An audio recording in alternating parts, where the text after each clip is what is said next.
यहाँ के बेरोजगार और पढ़े लिखे युवाओं को क्या मिलता है? उन ग्रामीण क्षेत्रों में जहाँ उत्खनन होता है, उन ग्रामीणों को क्या मिलता है? धूल, डस्ट, बीमारी, बस। हमारे यहाँ का कोई व्यक्ति हमारे जिले का वहाँ केवल उनके यहाँ नौकर के रूप में काम कर सकता है। कोई वैसे अच्छे वेतनभोगी कर्मचारी के रूप में काम नहीं कर सकता। तो मुझे तो कहीं पर कोई फायदा नहीं दिखता, चाहे वो कोयला खनन में हो, चाहे वो रेत खनन में हो, चाहे वो पत्थर में हो, चाहे वो मुरुम में हो, चाहे जो भी खनन हो। सिर्फ लूट है, संपदा की लूट है। हमारे जिले में संपदा से हमारा जिला परिपूर्ण है। तो यदि हम कहें कि हाल ही में बिहार का चुनाव भी हुआ, तो क्या उसमें ही मानते हैं वोट चोरी हुई थी? निश्चित तौर पर सत्ता पक्ष जो है अभी के वर्तमान दौर में अक्सर ये बात उठाता है कि विपक्ष के पास कोई मुद्दा नहीं है। इस पर अब क्या कहेंगे? देखिए, इस देश में हमेशा महंगाई मुद्दा था और मुद्दा है और मुद्दा रहेगा। अच्छा, मिर्जापुर देखिए आपने? जी बिल्कुल। उसमें भी गुड्डू भैया हैं। हाँ, आप भी गुड्डू भैया। हाँ। कैसे समझते हैं आप उसको, अपने क्या कहें वर्तमान परिप्रेक्ष्य उसको देखते हुए?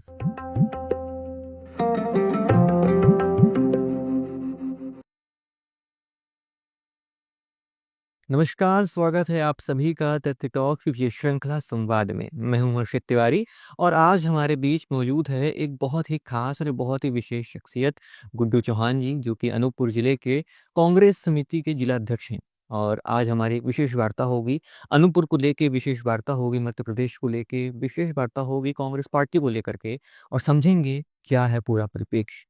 गुड्डू जी, बहुत बहुत स्वागत है आपका। कैसे हैं आप? बढ़िया। कैसा काम चल रहा है आपका? बहुत अच्छा, आप तो देख ही रहे होंगे। मतलब अनूपपुर जिले में आप कब से हैं लगभग राजनीति में? मुझे लगभग 12-15 साल हो रहे हैं राजनीति में। अच्छा, तब से निरंतरता बनी हुई है। अच्छा, अच्छा। तो 12 से 15 सालों में आपने अनूपपुर की सबसे बड़ी समस्या क्या जानी?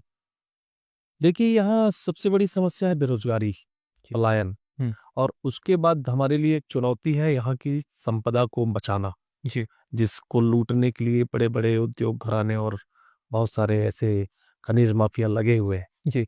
तो ये हमारे लिए एक चुनौती है और समस्या है यहाँ रोजगार। हुँ। तो अच्छा, इसमें इस परिप्रेक्ष्य में सवाल ये भी आते हैं कि जो संपदा है वहाँ पे जो इंडस्ट्रीज़ आ रही हैं, वो रोज़गार उत्पन्न करेंगी। तो उसको लेके पक्ष बोलता है कि यहाँ से तो रोज़गार उत्पन्न होगा, बेरोज़गारी हटेगी। इस चीज़ को लेके? नहीं, सत्ता पक्ष को उनका हिस्सा मिल जाता है, उनका कमीशन मिल जाता है। हुँ, लेकिन यहाँ के बेरोजगार और पढ़े लिखे युवाओं को क्या मिलता है? उन ग्रामीण क्षेत्रों में जहाँ उत्खनन होता है, उन ग्रामीणों को क्या मिलता है? धूल, डस्ट, बीमारी, बस। तो ये कह देना कि यहाँ संपदा के उत्खनन से और यहाँ के परिवहन से उसको फायदा लाभ होगा, तो मुझे नहीं लगता कि इससे कोई फायदा होना है। हुँ, उस परिवहन से होने वाले जो डस्ट है, जो सड़कें जो खराब होती हैं, हुँ, या फिर जो उनको फसलों में, उनके खेतों में जो नुकसान होता है, हुँ, वो तो केवल ग्रामीण झेलते हैं। हुँ, तो ग्रामीणों को तो कुछ नहीं मिला जहाँ से उत्खनन होना है। हुँ, फिर हम बात करते हैं पढ़े लिखे नौजवानों की, हमारे युवाओं की, उन बेरोजगारों की, जो रोजगार की तलाश में यहाँ से पलायन बड़ी संख्या में करते हैं और शहरों की खाक छानते हैं बेचारे। उनको यहाँ क्या मिल रहा है? वो जो उत्खनन करने आए हुए हैं, जो बड़े उद्योग घराने, जी, वो भी अपने कर्मचारी और अपने सारे सेटअप लेकर के यहाँ पर आए हुए हैं। हुँ, हमारे यहाँ का कोई व्यक्ति हमारे जिले का वहाँ केवल उनके यहाँ नौकर के रूप में काम कर सकता है। कोई वैसे अच्छे वेतनभोगी कर्मचारी के रूप में काम नहीं कर सकता। तो मुझे तो कहीं पर कोई फायदा नहीं दिखता, चाहे वो कोयला खनन में हो, चाहे वो रेत खनन में हो, चाहे वो पत्थर में हो, चाहे वो मुरुम में हो, चाहे जो भी खनन हो। जी, सिर्फ लूट है, संपदा की लूट है। हमारे जिले में संपदा से हमारा जिला परिपूर्ण है, जी, जिसको लूटने के लिए बाहर के लोग और सरकार से मिल करके, हुँ, जिसमें जिला प्रशासन की भी बड़ी भूमिका होती है। हुँ। तो सब मिला जुला लूट चल रहा है, जिसको बचाना हमारी चुनौती है। अच्छा। अच्छा, रोज़गार के लिए अगर सरकार करना चाहती है, तो क्या करना चाहिए उसे? देखिए, उद्योग आए और आ भी रहे हैं, उसमें सुनिश्चित हो, कागज़ों में बातें होती हैं कि 80% स्थानीय लोगों को और उस ज़िले के युवाओं को अवसर दिया जाएगा। हुँ, लेकिन वो केवल कागज़ों में है। जब जन सुनवाई होती है तो बड़ी-बड़ी बातें होती हैं। हुँ, वहाँ पर शासन प्रशासन के लोग और वो जो कंपनी होती है और वो भी आकर के बड़ी-बड़ी बातें करते हैं। जी, लेकिन उसका परिणाम ऐसा कुछ होता नहीं। हम देखते हैं कि जब वो कंपनी शुरू हो जाती है, तो फिर वही बाहर के लोग आते हैं और वही बाहर के लोग उसमें काम करते हैं। चाहे हम मुजर वियर की बात कर लें, चाहे उससे पहले और जो कोल कंपनियों में जो प्राइवेट ठेका कंपनी आई उनकी बात कर ले, मेरे कोतमा क्षेत्र में एक नीलकंठ कंपनी है, चाहे अभी अडानी आ रही है, यहाँ रामपुर खाड़ा में एक ढोलू कंपनी थी। तो जो भी कंपनियां हैं वो अपने बाहर के लोगों को ला करके वो काम कराती है, हमारे लोगों को केवल मजदूर बना करके उनसे झाड़ू पोछा लगवाने का काम चाहते हैं, जो बिल्कुल लेबर वर्कर जो बिल्कुल बर्दाश्त योग्य नहीं है। और इसी चीज का हम विरोध करते हैं। हम चाहते हैं उद्योग लगे, हम उद्योग की खिलाफत नहीं करते हैं, लेकिन हम साथ में ये चाहते हैं कि हमारे क्षेत्र और हमारे जिले के लोगों को सही सम्मान मिले और सही स्थान मिले। जी। अच्छा, ये बात आपने बताई कि आप आवाज़ उठाते हैं। तो एक विपक्ष के रूप में सत्ता पक्ष के खिलाफ आवाज़ उठाना कितना कठिन होता है? क्या चुनौतियाँ आती हैं आपको? देखिए, चुनौतियां तो बहुत है कि सत्ता के साथ में शासन प्रशासन होता है, हुँ, बहुत सारे तंत्र होते हैं। और मुझे ये कहने में गुरेज नहीं है और संकोच भी नहीं है कि मीडिया जो कि स्थायी विपक्ष होता है, हुँ, आज वो भी नहीं रह गया। आधा मीडिया आप देखेंगे कि सत्ता के दबाव में सत्ता जैसा कहती है और सत्ता के लोग जैसा चाहते हैं वैसा लिखते हैं और वैसा दिखाते हैं। लेकिन आप जैसे आज भी पत्रकार हैं, और ऐसे बहुत सारे मेरे जिले में तो ऐसे बहुत सारे निष्पक्ष पत्रकार हैं जो आज भी हमको दिखाते हैं और हमारी बातों को प्रमुखता से उठाते हैं, जनता की बात को दिखाते हैं और बताते हैं। तो मैं सौभाग्यशाली हूँ कि मेरे जिले में ऐसे निष्पक्ष पत्रकार अभी भी हैं। हुँ, तो ये बड़ी चुनौती होती है कि कहीं न कहीं शासन प्रशासन उनके साथ होता है, मीडिया भी उनके हाथ में होती है, तो हमको हमारी बात उठाने में थोड़ी-सी दिक्कत जाती है। फिर हुँ, भारतीय जनता पार्टी जो भाजपा की सरकार है और जो भारतीय जनता पार्टी है, उसका जो स्वभाव है, वो सारी चीज़ों में धार्मिक चीज़ों को ले आती है। जी, धर्म के बगैर, धर्म को सामने रख कर के, धर्म के पीछे खड़े होकर के वो राजनीति करती। जबकि हमारी राजनीति पूरी धर्मनिरपेक्ष है। जी, हम सामाजिक, आर्थिक, राजनीतिक तौर पे जो चीज़ें होती हैं, उसी को राजनीतिक चीज़ों पे उपयोग करते हैं। हम कोई धार्मिक चीज़ों को राजनीति में उपयोग नहीं करते हैं, जबकि भारतीय जनता पार्टी राजनीति का दुरुपयोग करती है राजनीति में। हुँ। अनूपपुर जिले में भी ऐसा होता है क्या? बिल्कुल, अनूपपुर जिले में भी ऐसे ही होता है। अनूपपुर जिले में भी ऐसे ही जो सत्ता दल के नेता हैं, वो उनका काम कुछ और होता है और करते कुछ और हैं, और उससे बचने के लिए धर्म को सामने ले आते हैं। तो अनूपपुर जिले में भी होता है। तो ये हमारे लिए एक चुनौती है ये भी कि हम धर्म का सम्मान करते हुए अपनी बातों को हुँ। कैसे जनता तक पहुँचाएँ, और अभी तक सफल हैं और आगे भी सफल होंगे। अच्छा, अनूपपुर जिले की आपने बात की, तो जिले की जो 3 विधानसभा सीटों में से 1 पे कांग्रेस है, बाकी 2 को आप किस तरीके से देखते हैं? देखिए, पिछले चुनाव में क्या हुआ आपने देखा है, जी। और लाडली बहना और दुनिया भर की इन लोगों ने बातें किए, झूठे वादे किए, हुँ, और 3,000 देने की बात आई, फिर 1,000 दिए, 1200, 1300, 1500, ऐसे ही चलता रहा। हुँ, कहीं न कहीं उनके साथ छलावा हो रहा है। हुँ, हम तो माँग कर रहे हैं कि वो जो 3,000 देने की बात कही गई थी और 1200, 1500 दिया जा रहा है, तो बाकी जो उनका पैसा है, जो आधा बचा हुआ पैसा है, उसको बोनस के रूप में लाडली बहनों को देना चाहिए। हुँ, ये हम माँग कर रहे हैं। हुँ, और यही सब झूठ बोल करके उन लोगों ने यहाँ सरकार बनाई है। और एक बात जो अभी नहीं आई है, जो हमारे आदरणीय नेता श्री राहुल गांधी जी ने वोट चोरी की जो बात कही, तो वो भी प्रमाणित होता है कि आप देखिए कि 40-42 लाख वोट मध्य प्रदेश से अभी एसआईआर के बाद काटे जा रहे हैं। पिछले चुनाव में हमारे जीत का अंतर 30-35 लाख था। 30-35 लाख वोट हम कम पाए थे भारतीय जनता पार्टी से। हुँ, भारतीय जनता पार्टी हमसे 30-35 लाख वोट ज्यादा पार करके सत्ता में आ गई। अब एसआईआर के बाद 40-42 लाख वोट काटे जा रहे हैं, हुँ, तो वोट चोरी तो हुई, ये बात तो प्रमाणित होती। तो ये सारी चीजें हैं, इसलिए कोई हम ये नहीं मानते हैं कि हम पिछला चुनाव हारे हुए हैं। हुँ। हम तो ये मानते हैं कि वोट की चोरी हुई है। अच्छा, तो यदि हम कहें कि हाल ही में बिहार का चुनाव भी हुआ, तो क्या उसमें भी मानते हैं वोट चोरी हुई थी? निश्चित तौर पर दोनों दोनों बातें हुई हैं वहां पर, हुँ, कि यहाँ पर जो 3,000 देने की बात कही गई है, वहां पर 10,000 देने की बात हुई। हुँ, प्रलोभन भी दिया गया, एक तरफ प्रलोभन दिया गया और दूसरी तरफ वोट चोरी और चुनाव में धांधली। जी। तो ये दोनों ही तरीके वहां पर भी उपयोग किए गए। तो वही है रिजल्ट उसका। और एक बात और आपको कह दे रहा हूँ कि कोई बिहार का चुनाव कोई जनमत का परिणाम नहीं है, ये वोट चोरी का परिणाम है। और हमको पता है हुँ, कि वोट चोरी हो रही है, इसलिए हम हताश हैं, हुँ, ना हमारा मनोबल टूटा हुआ है। जी। हमारा मनोबल तब टूटता जब जनता हमें नकारती, जब हमारे कार्यकर्ता नहीं होते ग्राउंड में, लेकिन हमारे कार्यकर्ता उतनी मजबूती से ग्राउंड में खड़े हुए हैं, हमारे नेता उतने ही जोश खरोश के साथ अभी भी मैदान में डटे हुए हैं। तो हमारा हताश और निराश होने का कोई कारण नहीं बनता है। हम मजबूती से इनसे लड़ाई लड़ते रहेंगे। भारतीय जनता पार्टी से हमारी जो एक वैचारिक लड़ाई है, जो जनहित की लड़ाई है, वो लड़ाई जारी रहेगी। अच्छा अच्छा, बिहार में एक और नेता का बहुत नाम चला था, प्रशांत किशोर। आप उन्हें किस प्रकार देखेंगे? क्योंकि उनका तो पूरा तरीके से ऊपर साफ हो चुका वहाँ पे। देखिए, अब चूंकि वो एक अलग दल बना चुके हैं, तो मेरा उनके विषय में कोई टिप्पणी करना, मैं नहीं, मानता एक हूँ कि नेता के तौर में अच्छा यूं है। देखिए कि एक चुनाव मैनेजमेंट का वो काम करते थे, जी। तो वो विषय अलग है। कोच होना अलग विषय होता है, और खिलाड़ी होना अलग अलग होता है। तो ठीक है कि चुनाव मैनेजमेंट का वो काम करते थे, लेकिन आज जब मैदान में आए तो आप देख रहे हैं क्या परिणाम है।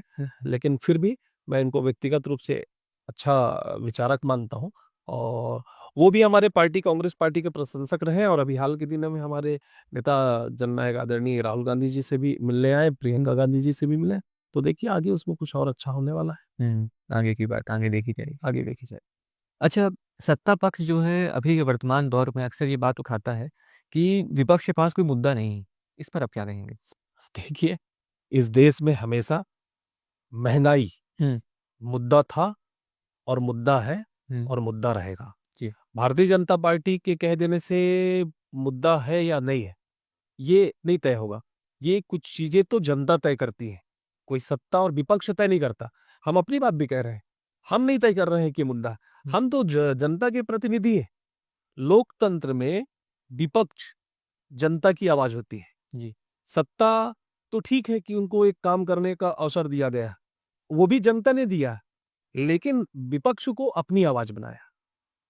कई बार होता है कि वो सत्ता में चले गए और जनता ने इनको नकार दिया। मैं इस बात पे भरोसा नहीं करता हूँ। हम तो ये मानते हैं कि उनको सत्तासीन होने का अवसर दिया, हुँ, उनको काम करने का अवसर दिया, और हमको अपना आवाज उठाने का अवसर जनता ने दिया। जी, तो हम अपने आप को सौभाग्यशाली समझते हैं कि हम मजबूती से उनकी आवाज उठा रहे हैं, जी, और जनता हमारे ऊपर भरोसा कर रही है, हुँ, और हम उनकी आवाज उठाने में बहुत हद तक कामयाब है। और उनके जो मुद्दे हैं, और मैंने आपको कहा हुँ, कि मुद्दे जनता बताती है, कोई सत्ता दल या विपक्ष नहीं बताएगा। अब सत्ता दल उससे आंख बंद करना चाहती है, तो अपनी आंख बंद करके कह दे कि सब कुछ ठीक है। कबूतर के आंख बंद कर लेने से बिल्ली तो नहीं भाग जाती है। हुँ, तो वही मामला है हुँ, कि मुद्दे आज भी बेरोजगारी है, मुद्दा आज भी महंगाई है, मुद्दा आज भी भ्रष्टाचार है, मुद्दा आज भी जो देश में जो असमानता है, हुँ, वो बड़ा मुद्दा है, जो जनता इस बात को मानती है, और जनता हमको बताती है, और हम महसूस करते हैं, और जनता की बात को हम उठाते हैं। जी।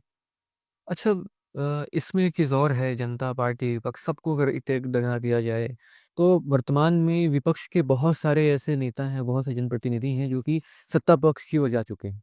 उनके प्रति आप क्या कहना चाहेंगे? ऐसा क्यों देखिए, जो ऐसे लोग गए हैं उनके लिए मैं वैसा कुछ कहना नहीं चाहता हूँ, लेकिन सही है, उनका ठिकाना वही है। तो कमल कीचड़ में खिलता है, तो वहाँ जहाँ कीचड़ है, तो जो कमल है वो वहाँ जा रहे हैं कीचड़ में, और वहाँ वहीं खिलेंगे। हमारे पास तो उनका कोई मतलब नहीं है। हमारे पास रह करके देखिए, हम भ्रष्टाचार के हमेशा खिलाफ में रहे, हुँ, हमेशा खिलाफ में रहे।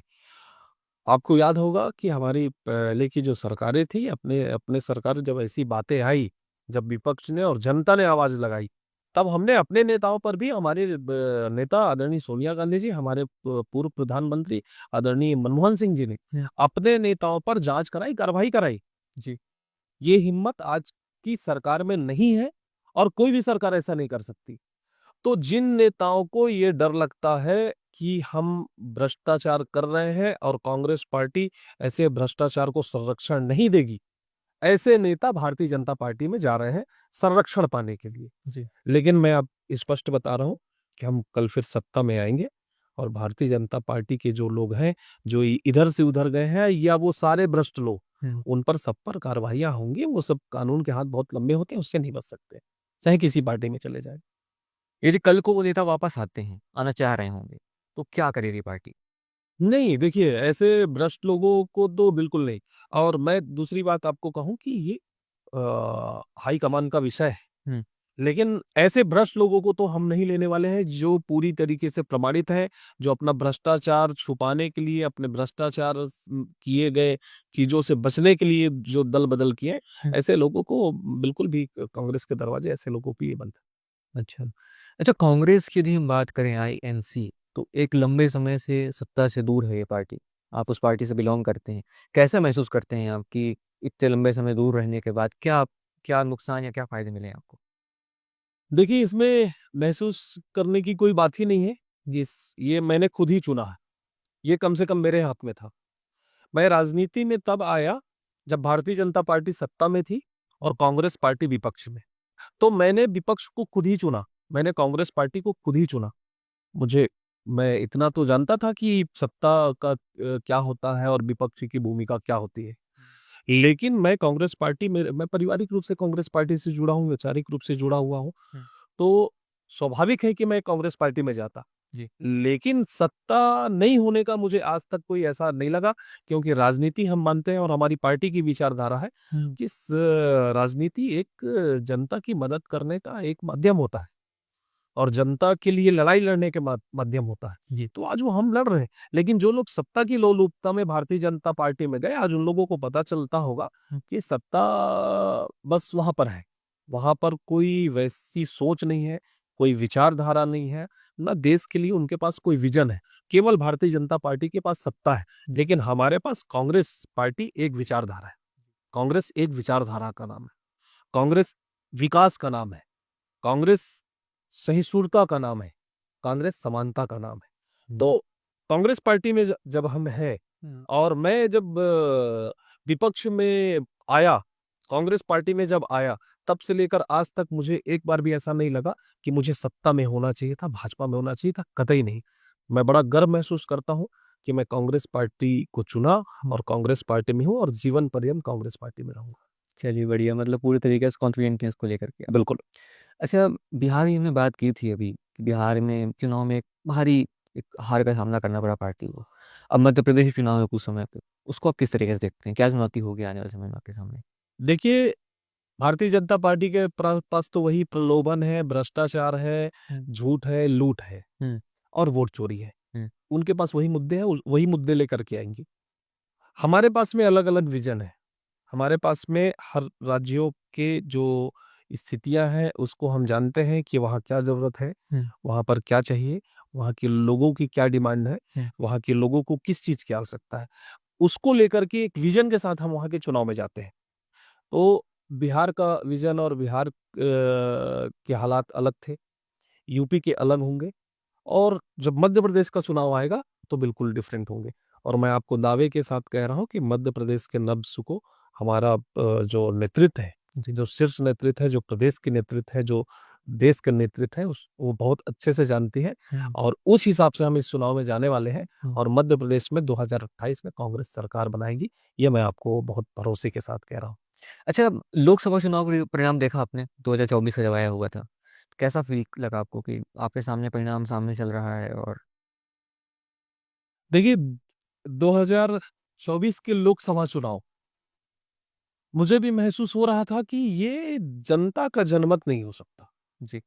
मैं जब परिणाम देख रहा था तो मुझे भी महसूस हो रहा था कि ये जनता का जनमत नहीं है।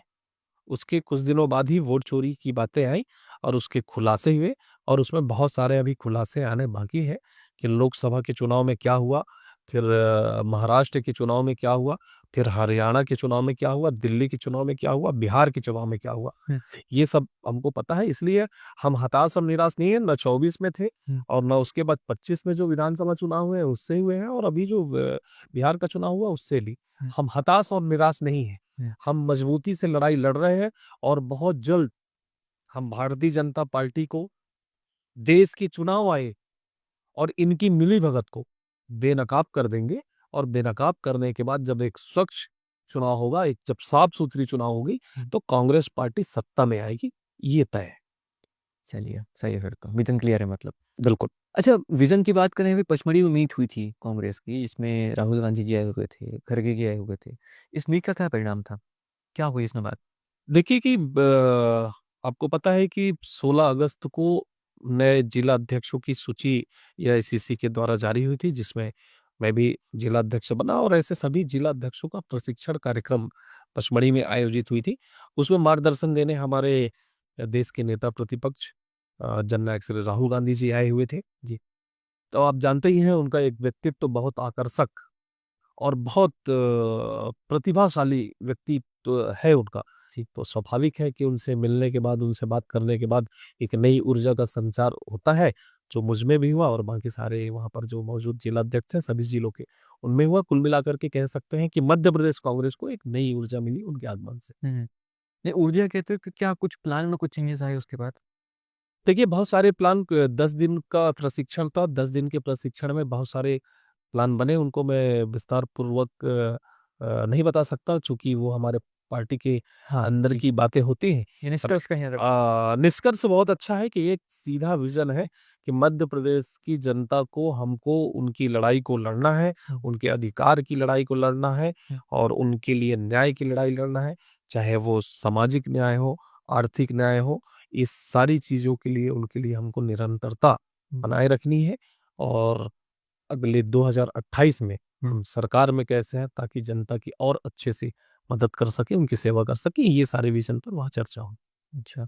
अच्छा, राहुल जी पे अमूमन बहुत आरोप, बहुत टिप्पणियाँ होती हैं। जब आप उनसे मिले तो आपको क्या परिणाम दिखाई दिया उसके बाद? देखिए, मैं तो कहता हूँ जब आप मिलेंगे तो आपकी भी सोच बदल जाएगी और जो टिप्पणी करने वाले लोग हैं, वो लोग भी जब मिलेंगे तो उनकी बिल्कुल से सोच बदल जाएगी। वही तकलीफ है मीडिया से और बहुत सारे लोगों से और सरकार से तो है ही है कि करोड़ों रुपए, करोड़ों अरबों रुपए राहुल जी की छवि को धूमिल करने में इन लोगों ने लगाए। बहुत सारे मीडिया हाउसेस को इन लोगों ने अपना हथियार बनाया, उनके माध्यम से राहुल जी की छवि को गलत तरीके से, उनके वीडियोस, उनके बयान को कट करके, आधा अधूरा दिखा करके उनकी छवि को खराब करने की कोशिश की गई। लेकिन वो सारा कुछ ध्वस्त हुआ, वो सारा कुछ ध्वस्त हुआ। लेकिन वो देश का पैसा, लोगों के जो टैक्स का पैसा, वो तो बर्बाद हुआ ना जी। तो तकलीफ और दुख इस बात का है कि ये सरकार विपक्ष को दबाने के लिए, हमारे नेताओं के, सम्माननीय नेताओं को, इमेज को खराब करने के लिए पूरी ताकत लगाती है और पैसे को भी खराब करती है। और देश ने देखा कि भारत जोड़ो यात्रा में राहुल गांधी जी की जो एक छवि उभर करके देश के सामने आई, जिसका परिणाम भी लोकसभा में दिख रहा था और ज्यादा बेहतर होता अगर वोट की चोरी नहीं होती तो। दूसरी बात, उन पर फर्जी मुकदमे, फर्जी एफआईआर करा करके पेश करना और फिर उसको प्रचारित करना, ये भी तो अभी आप कुछ दिन पहले देख रहे होंगे नेशनल हेराल्ड में जो फैसला है कि कोर्ट ने उस पर सुनवाई करने पर ही मना कर दी, कि सुनवाई योग्य ही नहीं माना।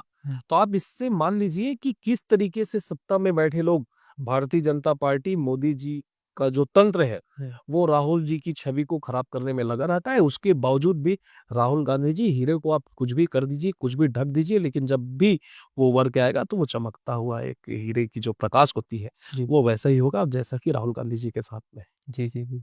अभी बात हुई राहुल जी की, वो तो नेशनल रंगी एक है। यदि हम मध्य प्रदेश की बात करें, तो आपके अनुसार अगले चुनाव में सबसे मतलब काबिल नेता आपको कौन दिखाई देता है मध्य प्रदेश में?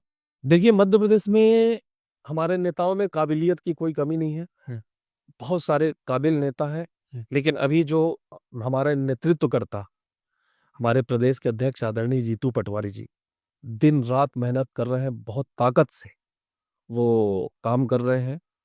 वो संगठन को एक और जहां मजबूत करने में लगे हुए हैं, वहीं जनता की लड़ाई को भी वो लड़ते हैं और निश्चित रूप से हमारे प्रेरणा स्रोत हैं कि हम संगठन को, हमको सीखने को मिलता है। हम उनको देखते हैं कि वो किस तरीके से जनता की भी लड़ाई लड़ते हैं और संगठन को भी सशक्त बनाने में लगे हुए हैं। वही चीजें हम लोग भी सब फॉलो करते हैं और उनको देख करके सीखते हैं। वैसे ही हमारे नेता प्रतिपक्ष श्री उमंग सिंगार जी विधानसभा में जिस तरीके से जनहित की आवाज बनते हैं, जनता की आवाज बनते हैं, वो भी बहुत योग्य हैं। हमारे दोनों नेता आदरणीय जीतू पटवारी जी, आदरणीय उमंग सिंगार जी बहुत मजबूती से प्रदेश स्तर पर जनता की आवाज बन रहे हैं और जनता के लिए लड़ाई लड़ रहे हैं। वैसे अनुभव की बात करेंगे तो हमारे पास में दो दो पूर्व मुख्यमंत्री हैं, आदरणीय दिग्विजय सिंह जी हैं, आदरणीय कमलनाथ जी हैं। उनका अनुभव भी हमारे लिए काम आने वाला है। ऐसे ही पूर्व नेता प्रतिपक्ष आदरणीय अजय सिंह राहुल भैया हैं, वो भी एक अनुभवी नेता है और वो भी बहुत योग्य है। पूर्व प्रदेश के अध्यक्ष आदरणीय अरुण यादव जी हैं। तो हमारे पास अनुभव की कोई कमी नहीं है।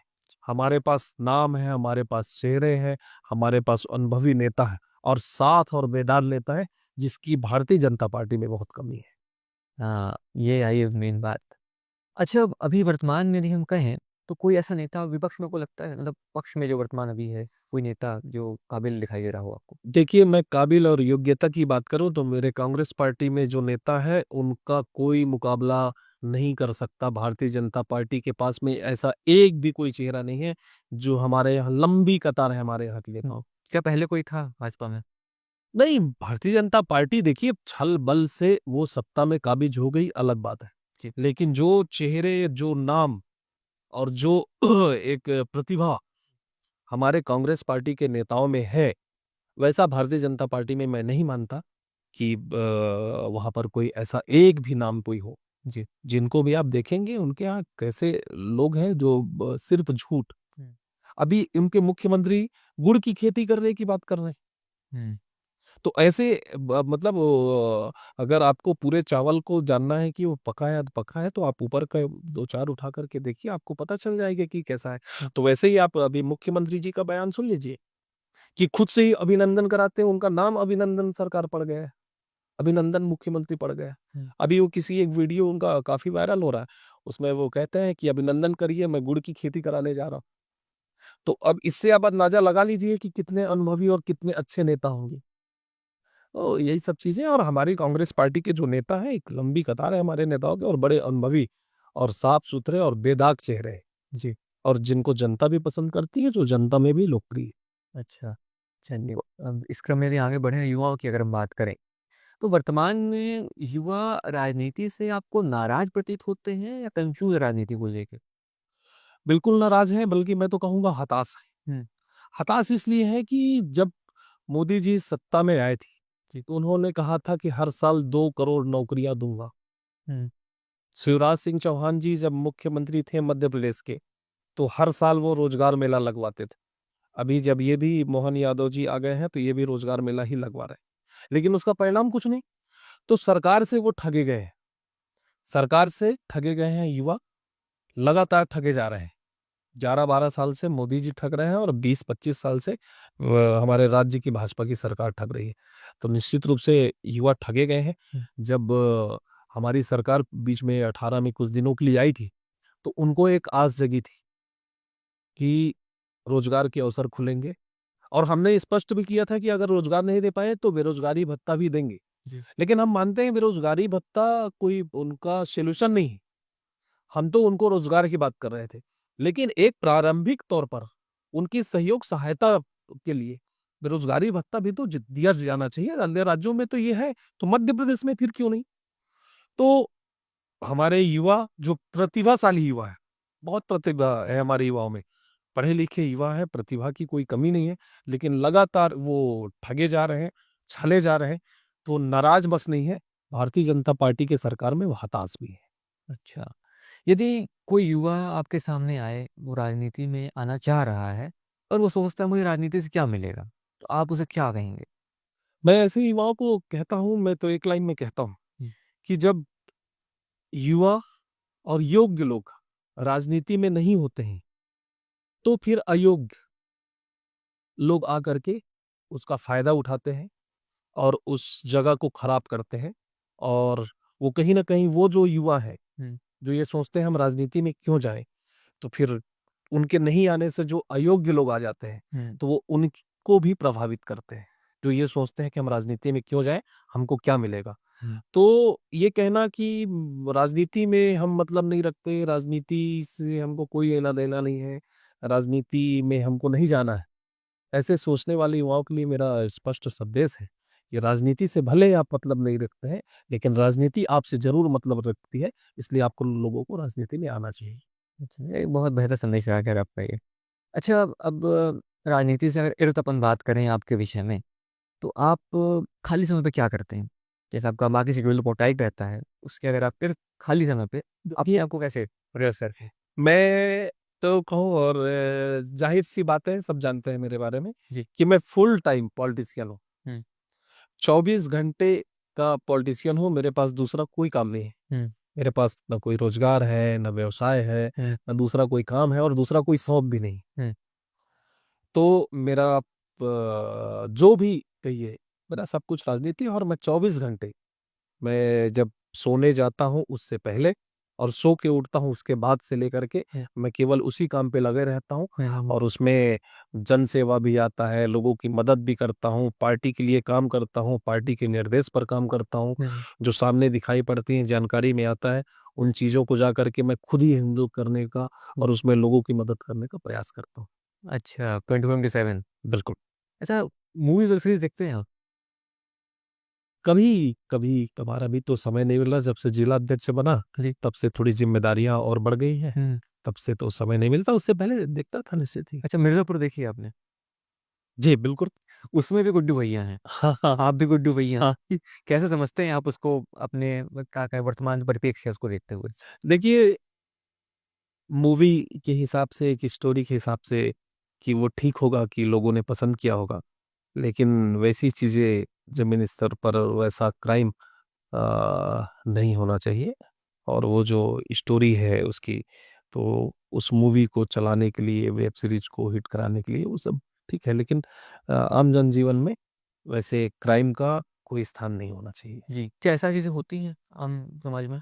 बिल्कुल। यूपी की तो, वो तो यूपी की ही कहानी बता रहे थे। जी। और यूपी में आप देख रहे हैं किनकी सरकार है। हम्म। और मिर्जापुर हो चाहे वो वासेपुर हो, चाहे जो भी मूवी है, सब वहाँ की कहानी है और वहीं की कहानी को दिखाया जाता है। तो आप समझ लीजिए, जो लोग ये बात कहते हैं, करते हैं कि वहाँ राम राज्य है, तो मिर्जापुर मूवी देख करके मुझे तो नहीं लगता है कि वहाँ उत्तर प्रदेश में राम राज्य है। अच्छा, चलिए सही चीज़ फिर तो। चलिए एक आखिरी चीज़ के साथ अपनी बात समाप्त करते हैं। आम जन के लिए क्या संदेश देना चाहेंगे आप? आम जनता के लिए? देखिए, आम जनता के लिए मेरा यही संदेश है, खासतौर पे अनूपपुर जिले के लिए, कि जो विश्व में हमारे देश भारत का स्थान है, हुँ। देश भर में जो हमारे मध्य प्रदेश का स्थान है, वैसे ही पूरे मध्य प्रदेश में अनूपपुर जिले के अलग स्थान है। इस बात को हमको ध्यान रखना होगा। और हमारे धन संपदा, हमारे इस क्षेत्र को बचाने के लिए हम सब लोगों को जागरूक बनना होगा और सबको सामने आना होगा और युवाओं को ज़्यादा से ज़्यादा सामने आना होगा। और युवाओं की जिम्मेदारी भी बनती है। तो मेरा यह अपील है कि ज़्यादा से ज़्यादा युवा राजनीति में आए और भारतीय जनता पार्टी की सरकार को हटा करके एक जनहित ऐसी कांग्रेस की सरकार बनाने में हमारी मदद करें। बस मैं यही अपील करना चाहता हूँ। चलिए बहुत बढ़िया, बहुत-बहुत धन्यवाद आपका। जी, नमस्कार। तो ये थी पूरी चर्चा, ये थी पूरी वार्ता और समझे पूरे परिप्रेक्ष्य को हमने अनूपपुर जिले को लेकर के, आईएनसी के वर्तमान परिप्रेक्ष्य को लेकर के और राहुल गांधी जी को लेकर के। अब हमारी वार्ता यहाँ समाप्त होती है, मिलते हैं अगले एपिसोड में, तब तक के लिए धन्यवाद।